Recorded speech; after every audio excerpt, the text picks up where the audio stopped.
Welcome to Inspiration and Transformation from the Banks of the Ganga with Sadhvi Bhagawati Saraswati, an American sannyasi living at the Parmarth Niketan ashram in Rishikesh, India. Sadhvi is president of the Divine Shakti Foundation, a charitable organization bringing education, vocational training, upliftment, and empowerment programs to women and children. Sadhvi is also Secretary General of the Global Interfaith Wash Alliance and Director of the world-famous International Yoga Festival. Join the musings of an American sannyasi as Sadhvi shares the wisdom and teachings of her guru, His Holiness Pujya Swami Chidanand Saraswatiji. Welcome, everyone, to Inspiration and Transformation from the holy banks of the sacred Ganga River in the land of Rishikesh, India.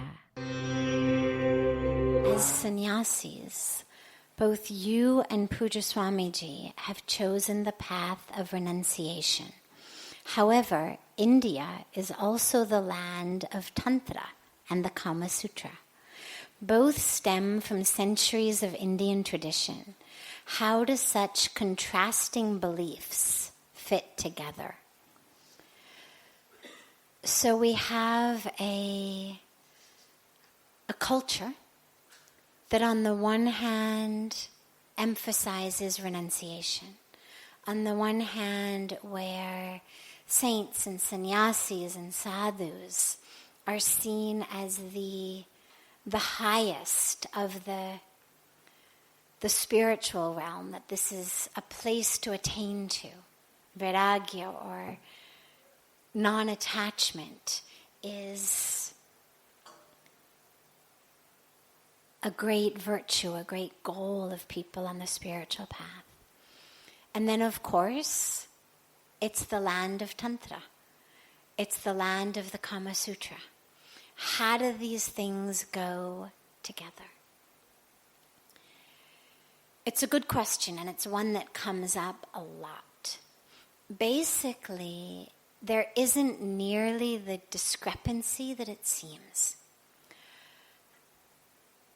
The study and the science of Tantra and books, sciences of things like the Kama Sutra, actually are simply parts of a tradition in which every aspect of life should be sacred. For most of us in our traditions, we've got my spiritual practice over here. It's 15 minutes, 20 minutes, 30 minutes a day, maybe an hour a day, whatever it is. And then I've got my whole other area of life over here. This is my holy time, my sacred time. And this is my career time, family time, social time, whatever. Indian tradition says, whatever you do, it needs to be done connected to God. There is not this distinction between the sacred and the profane. A beautiful way of noticing it is even here on the banks of Ganga. You know, in the West, we've got places and times for mourning, places and times of celebration.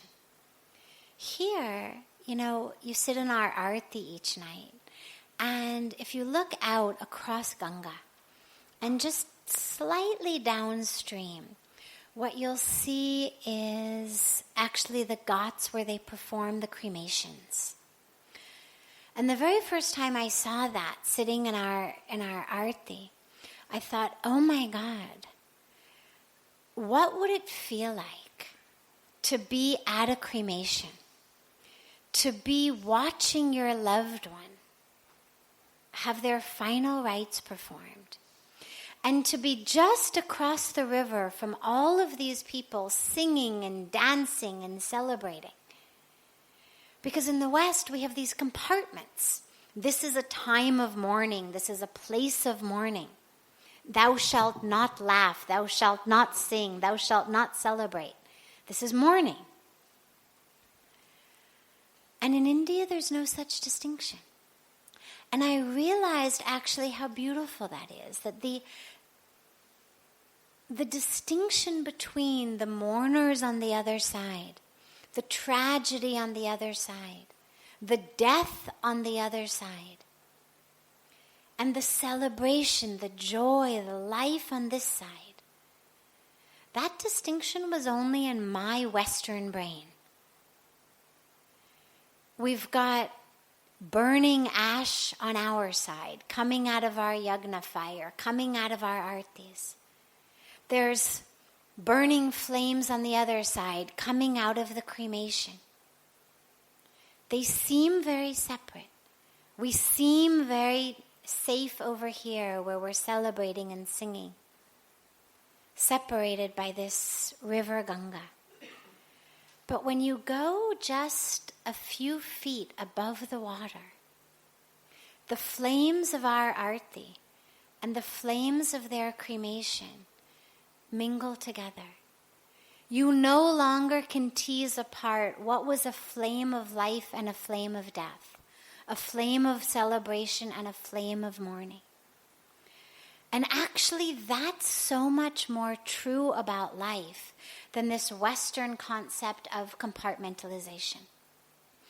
You see, if you sit on the ghats before the arti, or you go to some of the other ghats down the way, you'll see people swimming, people splashing, people screaming in the river, families having a great time, Jai Ganga, and they're splashing each other. Dogs are running up and down. Kids are playing. And people are sitting and meditating. And there's no concept of shut your dog up, shut your kids up, stop splashing, I'm trying to meditate. Somehow, the meditation and the family playing and the splashing and the dog running and the kids screaming, in the Indian concept, are actually all part of the same experience.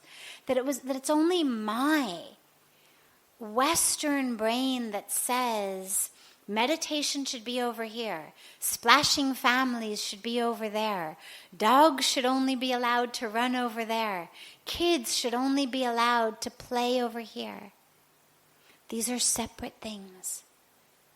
But in India, they're not. In India, this concept of life and death, mourning and celebration, sacredness, regular life, they blend together. They're not compartmentalized. And I mention all of this because when you bring in Tantra, you bring in Kama Sutra, and you say, well, okay, so wait, here's a culture that worships the sanctity of renunciation. And yet, here's a culture that has an entire scripture on all the different ways you can have sex. How do these two things go together? How can one culture embody both? And the answer is to understand that in this beautiful spiritual understanding, what it says is everything that we do in our life can be, and more importantly, should be sacred. You can actually take everything and make it a path to God. That in God's view, there's no sacred over here and profane over there. Pure over here and dirty over there. If it's done as an offering to God, if it's done as a way of getting closer to God, then everything can be sacred. And so what they recognize is the path of sannyas, the path of renunciation. Yes, okay, highest path. Even in the way that general Indians are told to live their lives. You have 4 ashrams. You begin with your brahmacharya ashram. First 20 years of your life you study. It's your path of just being a student, celibate, not because you've chosen a life of sannyas, but because you need to focus on your studies. This is your youth, your student years. Then the next 20 years, grihastha ashram stage. You get married, you have a family, you have a career, you earn money, give back to society. Then the next 20 years, vanprastha ashram stage, in which you've done the marriage thing, you've done the kids thing, your kids are now grown.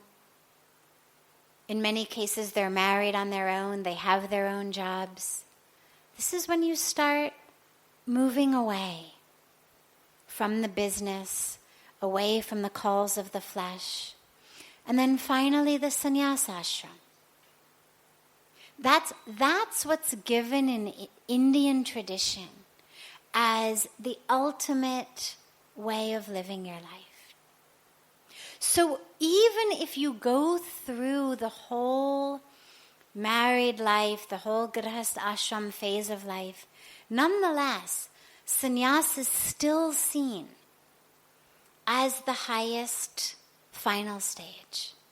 Of course, for those who do it sooner, yes, that is seen as the highest ideal. But what the rishis and the sages and the saints recognized is that path isn't for everyone.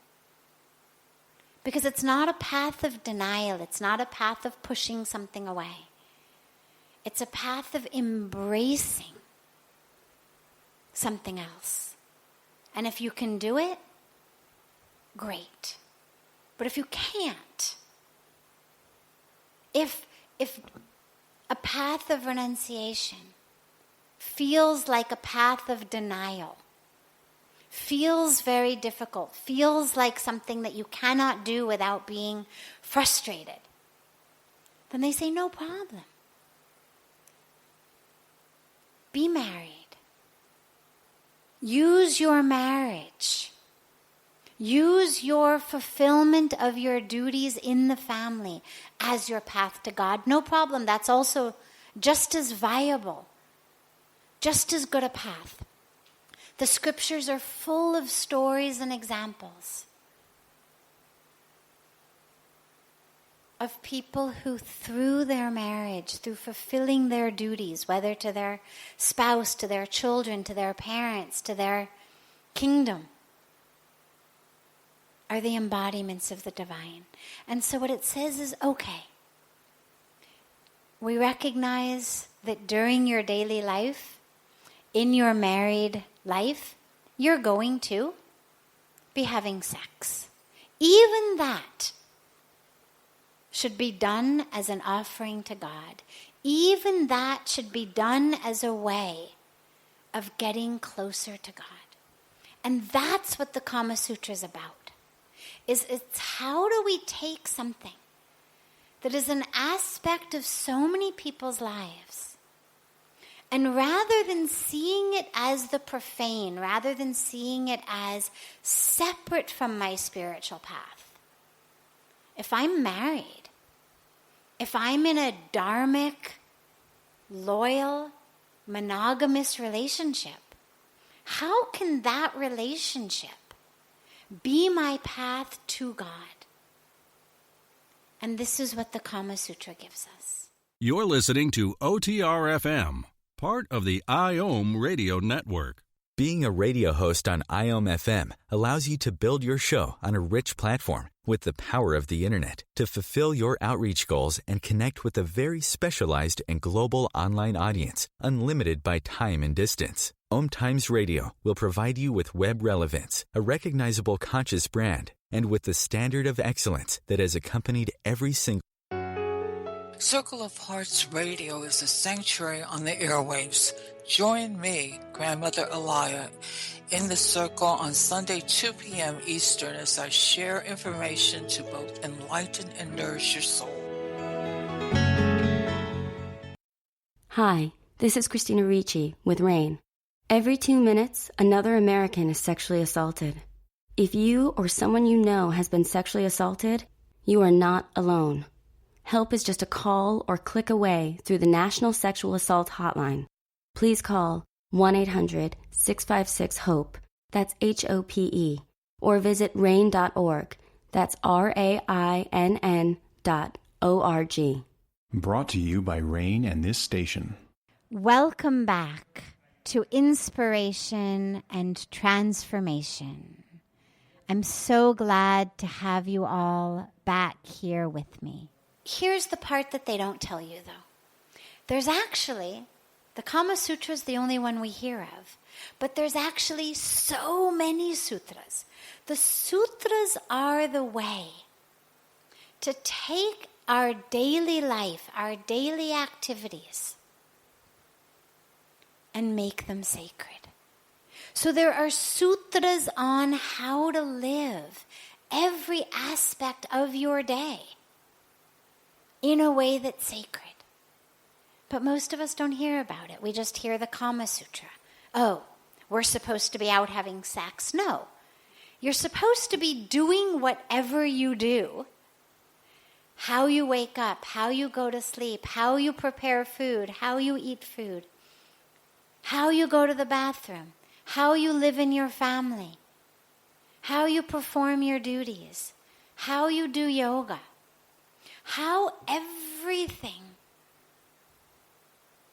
can be done as an offering to God.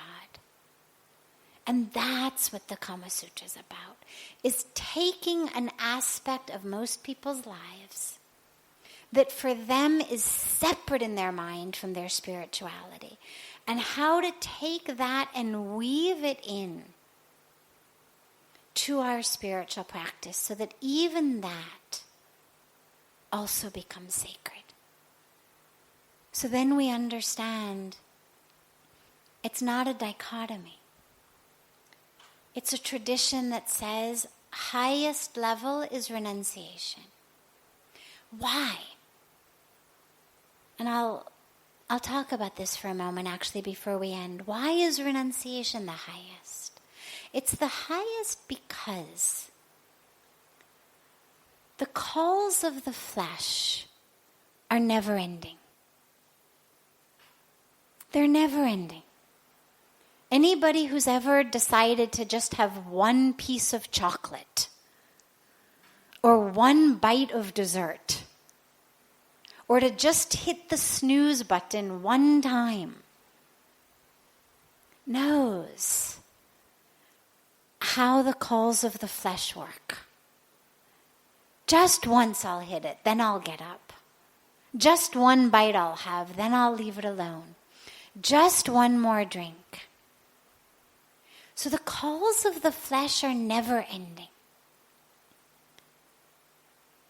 And what the tradition says is, if you spend your life responding to the calls of the flesh, there's no end. There's no end. This is why today, now they're making pills, so that men, long beyond the age where men were meant to be procreating, can keep doing it. Because it's never enough. The 20 years, 30 years, 40 years that God gives us for procreation, it's not enough. So now we need pills so we can keep doing it. And what the tradition says is, okay, as long as you're doing it, no problem. Here's the sacred way to do it. Here's the spiritual way to do it. Here's the Dharmic way to do it. Here's the way to do it and offer it to God. And yet, ultimately, how can you learn to experience that state of fulfillment without responding to the constant calls of the flesh? How can you not respond, whether it's the chocolate cake, whether it's the drink, whether it's the snooze button, or whether it's sex or anything else? How can you recognize that these are just calls of the flesh? to which there's no end. And it just feels like one more time, one more time, one more time. And how can you attain a higher level of fulfillment in life? So that's what the emphasis on sannyasa is about. It's not about denial. It's not about, gritting your teeth and clenching your fists. Renunciation. It's not about something that's supposed to make you miserable. It's actually about something through which you experience a fulfillment that's much deeper and much longer lasting than that we get through responding to what the flesh wants. Whether it's chocolate, whether it's another 15 minutes of sleep, whether it's alcohol, whether it's sex, whatever it is. And that's why in this culture, there's so many yogic practices of things like fasting. Not that food is inherently bad, but we fast. Why? Not just because it's good for our body, but because through the fasting it teaches us, my stomach is rumbling, but today is my fast. Through experiencing the rumbling of the stomach and not responding to it, what I recognize is, there's a rumbling of the stomach, I don't respond, and I'm still here. I haven't exploded or imploded, dissolved, died, consumed the universe. All the things that we feel like, if I don't eat now, I'm going to die. If I don't eat this bar of chocolate, I'm just going to collapse right here. I'm going to melt like the Wicked Witch. The calls of the flesh feel so strong that we literally convince ourselves we have no choice. And with these yogic practices, we fast. We stay up all night. Why? Why do we stay up all night? Shivaratri, Krishna Janmashtami. Why? You could celebrate Krishna's birthday at noon. You can meditate to Shiva at 10 in the morning, 9 in the morning, 9 at night. It's not that Shiva is only there in the darkness of night when it's actually noon for people in California, and that Shiva somehow moves through the night sky like the moon. Why do we experience these? Why did the sages and the rishis give us these practices? To teach us, the body's screaming for sleep, but I'm meditating. And wow, I didn't die. I didn't get sick. I didn't melt. I didn't implode. I didn't explode. The world didn't come to an end. The sky didn't fall. I'm actually okay. And what a beautiful night I had. Many married couples, when they come here or they go for yatra, they go to Char Dham, abstain from marital relations. Why? Just for the experience. Wow, yeah, we can be in a room together, in 2 beds. We can be on this journey, on this yatra, 1 week, 2 weeks, a month, whatever it is, and actually abstain. Why? Not because food is bad or sleep is bad or sex for married couples is bad, but just to give ourselves the experience of what it's like to abstain from the calls of the flesh and to recognize that there is a strength within us that's much deeper, much higher, and much more profound than giving into these. And that the joy that you experience from connecting with that inner strength is much more than the temporary joy that you get from the chocolate, from one night's good sleep, from having sex once. And that's the experience. So that's where the emphasis on renunciation comes, is you're not the body. You're not the biological urges. And if you can connect to the Shakti, to the strength that withstands those, not because it's denial, not because you're miserable, not because you're frustrated, but because you've actually tapped into a source, that's where the real strength comes. So that's where the emphasis on renunciation comes, not as a path of denial, not as a path of frustration, not as a path of deprivation, but as a path of actually connecting to and tapping into something that's much more fulfilling. This is OTR-FM, part of the IOM radio network. OMTimes magazine is one of the leading online content providers of positivity, wellness, and personal empowerment. A philanthropic organization, their net proceeds are funneled to support worldwide charity initiatives via Humanity Healing International. Through their commitment to creating community and providing conscious content, they aspire to uplift humanity on a global scale. OMTimes, co-creating a more conscious lifestyle. Do you have time to read that inspiring book or that blog post you've been meaning to get to? In your busy world, how do you improve yourself and keep your life going? I'm Lisa Kay, and my Between Heaven and Earth radio show can transform your life just by listening. Be uplifted with inspiring topics, positive stories, and ideas that really work. Between Heaven and Earth radio is conscious living for your soul, every Wednesday at 4 p.m. Eastern Time. Like Baldwin with People for the Ethical Treatment of Animals. I grew up loving circuses and other traveling animal shows, but it never occurred to me what life might be like for the animals. Training wild animals to do things they don't understand takes force. Routine discipline with a hook or whip with the heel of a boot shows the animal exactly who's the boss. Don't patronize animal acts. Please contact People for the Ethical Treatment of Animals. 757-622-PETA. Welcome back.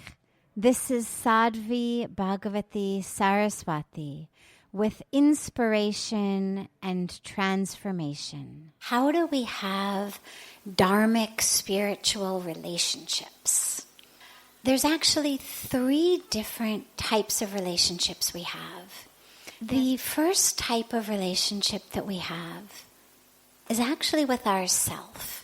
And our relationship with ourself is what determines the quality of our relationship with others and with the world. It's very common for people, for most of us in fact, to think more about and emphasize more on our relationships in the world than on ourselves. And that feels very selfless, that feels very spiritual, like I shouldn't think too much about myself, I should focus on my relationships with others. But the truth is that your relationship with yourself is the foundation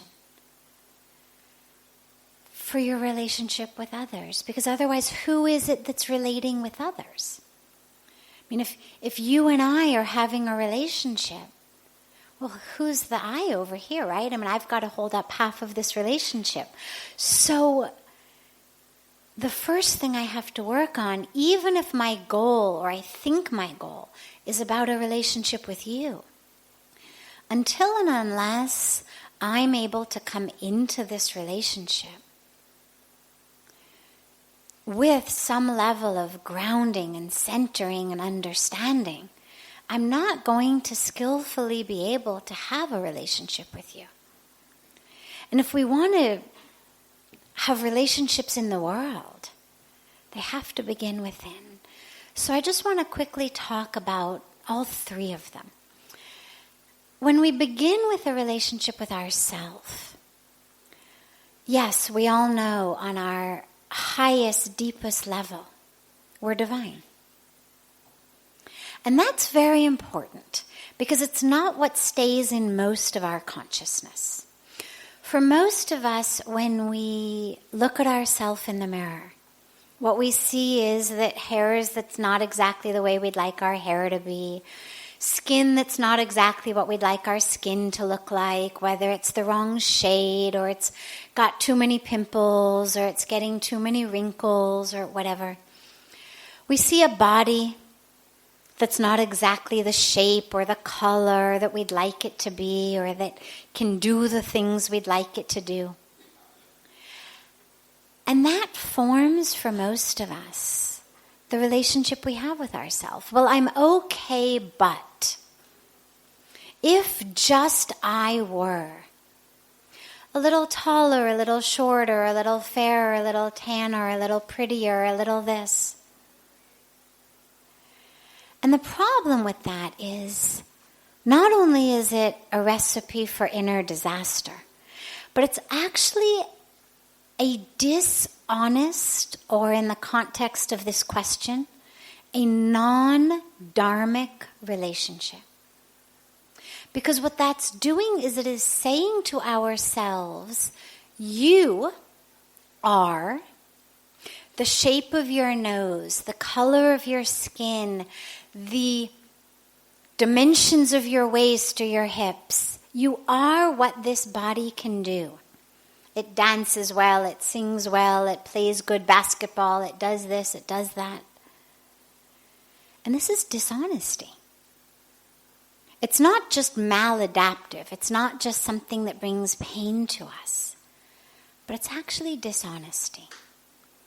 And so the foundation of our dharmic relationships in the world has to begin with the awareness of who we are. The skin cells of my body have been sloughing off since I was a kid. Forget the weekends at the beach getting sunburned and peeling in that way. It's what skin does. It sloughs off, it changes. All of our organs, every aspect of who we are on a physical level keeps changing. The cells keep regenerating. And yet, throughout our entire lives, we say, I. As a 2-year-old child, you say, I, me, my toys. You grow up a little, I. Grow up a little, I. But there's no skin cells, no organ cells, no blood cells that were there when we first started saying I. So who is that I? Where's that I? And that's when we talk about being consciousness, being divine. Depending on our religious background, it doesn't matter. It doesn't matter whether we use the word spirit or consciousness or love or energy or God or divinity. They're just different ways of talking about the same thing. But what it reminds us is, this is who you are. And so the first part of a dharmic relationship in the world is to have one with yourself. Who you are. And who you are is the consciousness within the body. And then, of course, we move into our interpersonal relationships. We'll take the world last. So the second of our 3 phases is our relationships with each other. And what's most important here is that we go into those relationships knowing who we are. Most of the problem in relationships is I go into it thinking that I need something from you. I've got these holes. Whatever they are, we could go around the room and share our holes. And we all have them. We all have our stories. We all have our histories. We've all got very good reasons to have our different holes. But when we take that into relationship, what happens is we believe that this relationship is a way to fill my holes. So if I have a hole that says, you are ugly, you are worthless, because for whatever reason, growing up, I was told, you're ugly, you're worthless, you're stupid. Well, the relationship that I'm going to look for is a relationship in which I feel beautiful and brilliant and very important. So it fills up my holes. When I'm with that person, I no longer feel full of holes. That's very nice, very temporarily. This is what we call the honeymoon period. You fill my holes. Problem is, over time, my holes change shape. I grow, I change. The one with me changes shape. And slowly, slowly, that person's pegs, metaphorically, no longer fill my holes. I used to have square holes, you had a square peg, we fit. Now my holes have turned to round. You've become a triangle. Normal things, people change, we grow, we evolve. There are seasons in our lives. Even the trees, some seasons they're full of leaves, other seasons the leaves fall off. When that happens, your triangle pegs no longer fit my round holes. And now we say, I have fallen out of love. But there wasn't really love to begin with. What there was a filling of holes. And this is why it's so important to begin with the relationship to the self. Because only when I know that I am whole and complete and full. There's a beautiful mantra that we sing every evening on the banks of Ganga that reminds us. The mantra says, Purnamada Purnamidam Purnat Purnamadachyate Purnasya Purnamadaya Purnameva Vishishyate. And what it means is that, the capital T, divine that, is whole and perfect and complete, infinite. And this, which has been removed from that, is also whole and full and complete and divine. It's like basic math. If I say to you, what is infinity minus 10? Infinity. Infinity divided by 100. Infinity. Infinity divided by 7 billion. Infinity. And so, if in whatever my religious or spiritual persuasion is, I believe that the divine is infinite and whole and complete, so am I. And that's how we have to go into our relationships. Then I'm not full of holes needing to be filled by you.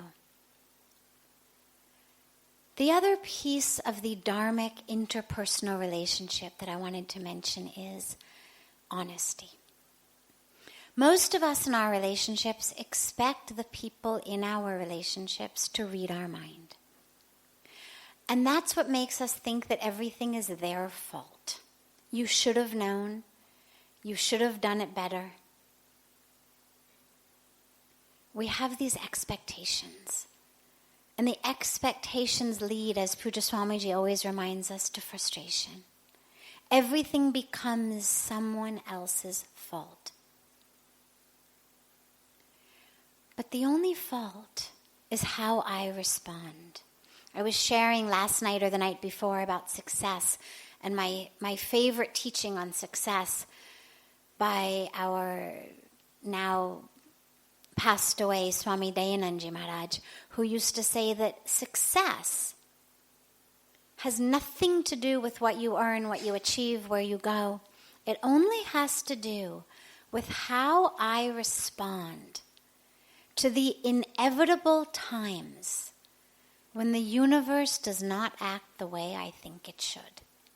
So that's true in a relationship. It's not about what you did. It's about how I respond.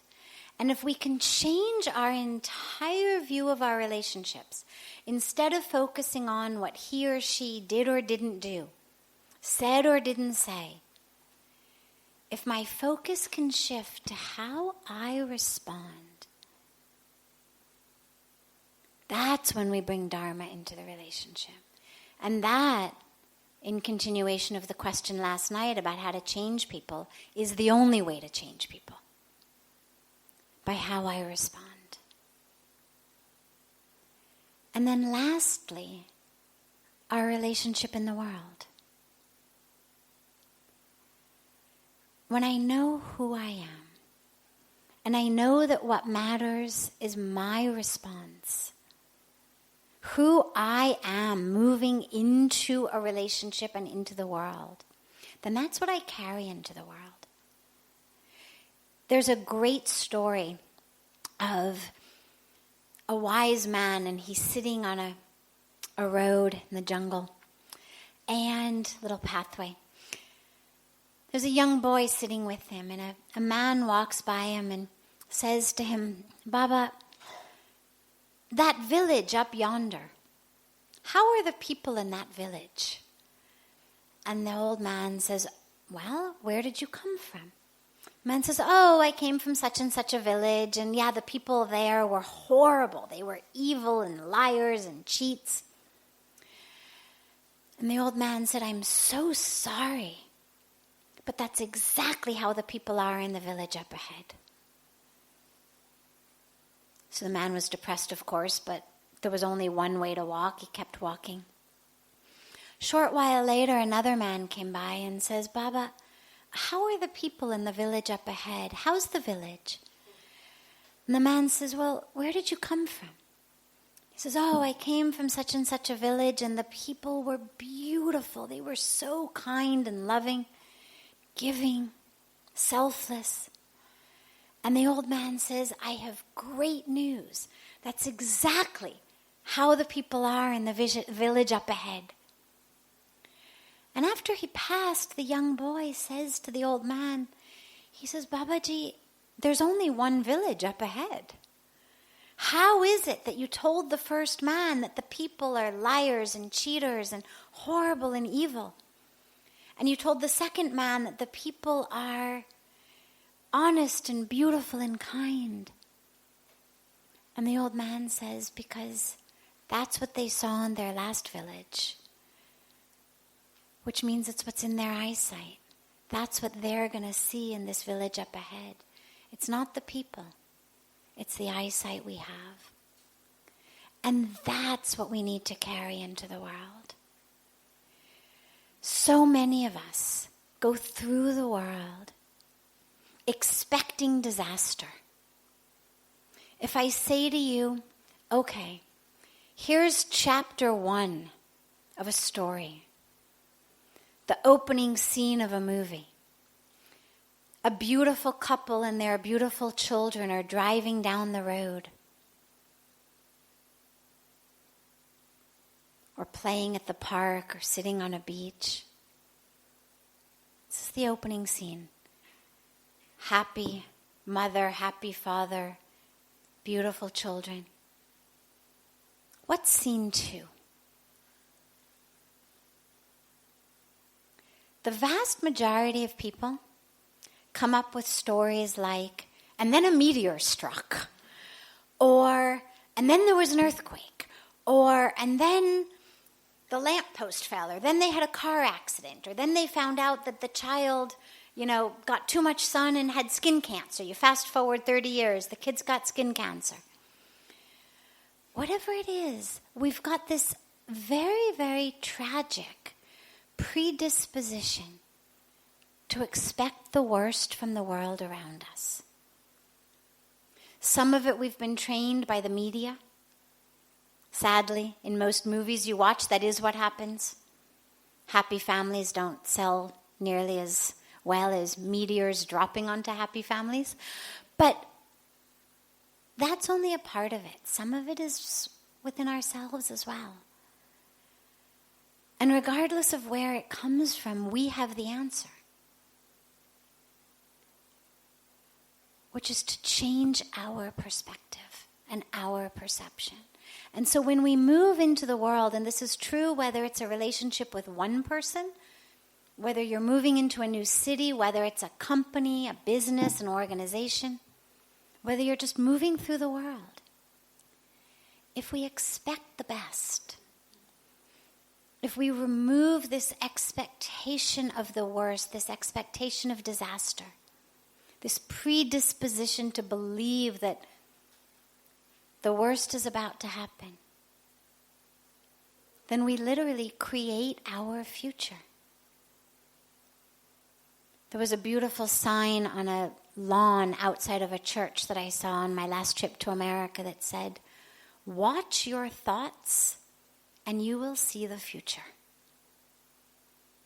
Watch your thoughts and you will see the future. Because we create it. And so as we move through the world and our relationships with the world, the Dharma we bring to the world is the power of our own thought. And the very last piece, and perhaps most importantly on so many levels, is this awareness of oneness, an awareness of family. It's very easy to shut ourselves off from the world, particularly the pain of the world. We have enough of our pain. The last thing we want to do is take on extra pain. Our own stuff keeps us up at night. What do you mean we can take on extra? Nobody I know has room on their plate for extra pain. And yet, we don't actually have a choice. Because that separation, those walls between us and the world, are actually the cause of our suffering. We think that if we can just somehow wall ourselves off, we can create this very safe, comfy little cocoon in here. But we suffocate ourselves to death. And it's actually only by breaking those walls, by allowing ourselves to connect. Because there's not only pain in the world, there's also joy in the world. And opening ourselves up to the pain allows ourselves to be open to the joy. We cannot shut ourselves off from the pain and expect that we're going to be open to the joy.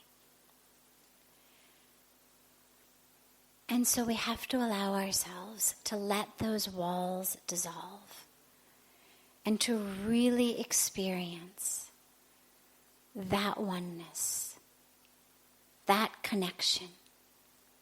I always say, we look very solid. We look very separate.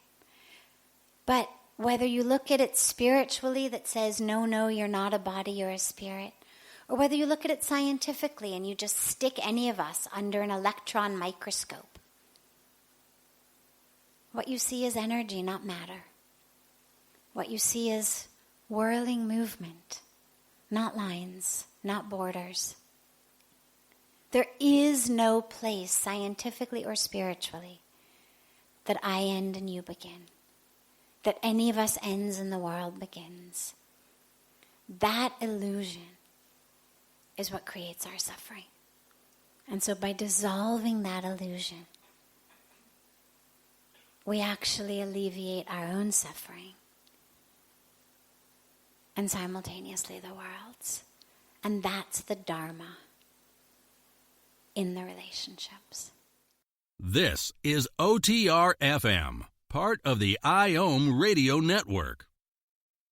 The number one reason girls drop out of school in sub-Saharan Africa is lack of access to feminine hygiene products. The Pads for Schoolgirls Project, an outreach of Humanity Healing International, is changing this paradigm by setting up sewing programs at schools, teaching girls a vocational skill, while producing the reusable pads that help keep them attending classes. The girls pay it forward by making and giving pad kits to other girls in need. To learn more, visit humanityhealing.org. Humanity Healing is where your heart is. Circle of Hearts Radio is a sanctuary on the airwaves. Join me, Grandmother Alaya, in the circle on Sunday 2 p.m. Eastern as I share information to both enlighten and nourish your soul. When I broke my foot, for leaving me alone when I wanted to be alone. And now, as a grown-up, I'm thankful for being able to take care of you, my dear mom, for taking you to your therapies, for understanding that sometimes you simply want to be alone. Roles change without us noticing. That's why AARP gives you the information to provide even better care for your loved one. Visit aarp.org/caregiving. Brought to you by AARP and the Ad Council. Welcome back. This is Sadhvi Bhagawati Saraswati, and thanks for coming back and joining us for more of inspiration and transformation. For many of us who are very, very sensitive, it pains us when people around us hurt us or when things happen around us. How to change that hypersensitivity into a quality that can actually benefit us, benefit the world, rather than hurt us, right? Yes. Only by recognizing that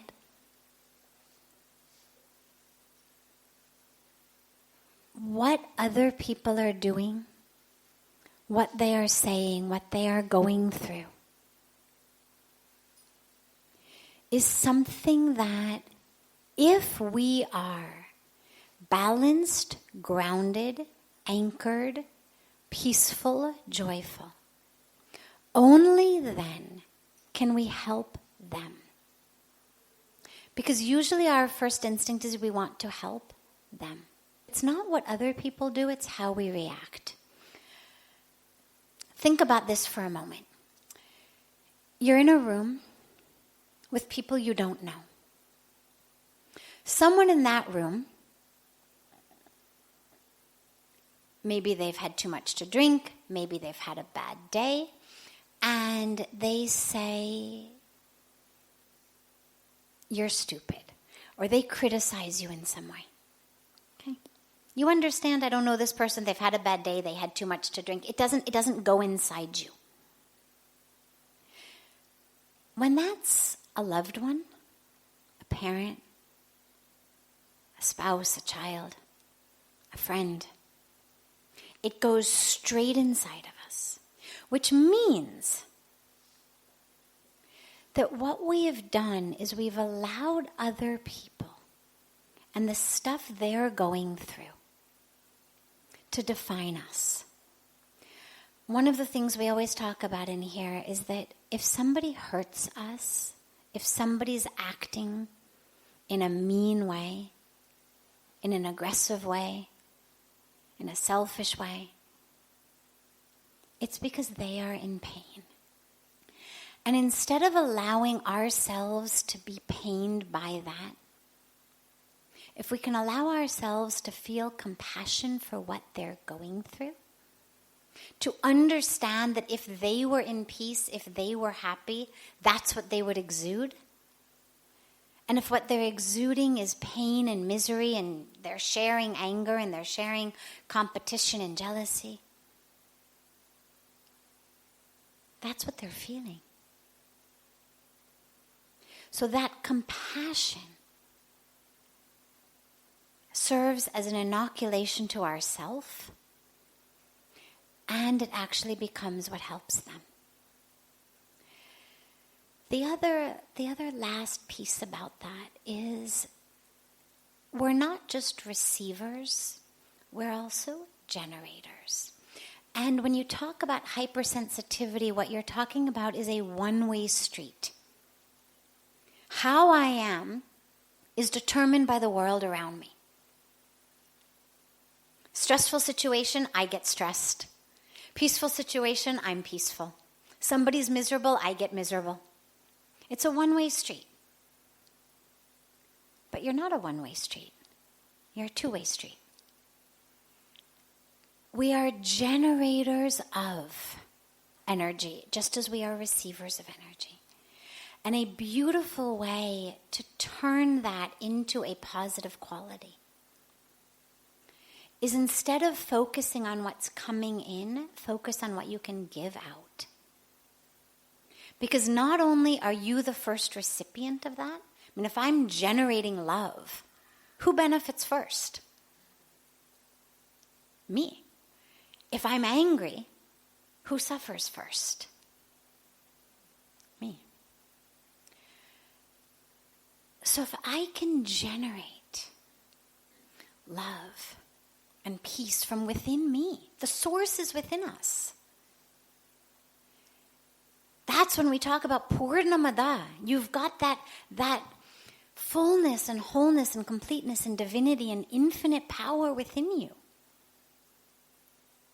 Generate love, generate peace, generate compassion. It'll benefit you. And then, as a beautiful byproduct, it'll benefit the world. When you feel yourself being hypersensitive, say to yourself, how did I become a one-way street? And shift your focus from the incoming energy to the outgoing energy. Shift your focus to the generator of energy within.